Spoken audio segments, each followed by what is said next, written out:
وعليكم السلام ورحمة الله وبركاته. سائلة تسأل وتقول: كيف كان صوت النبي صلى الله عليه وسلم؟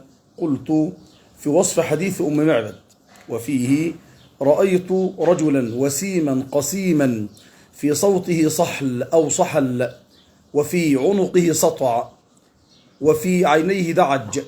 ومعنى صحل أو صحل الصوت الذي فيه بحة. كذا كان صوت حبيبنا صلى الله عليه وآله وسلم.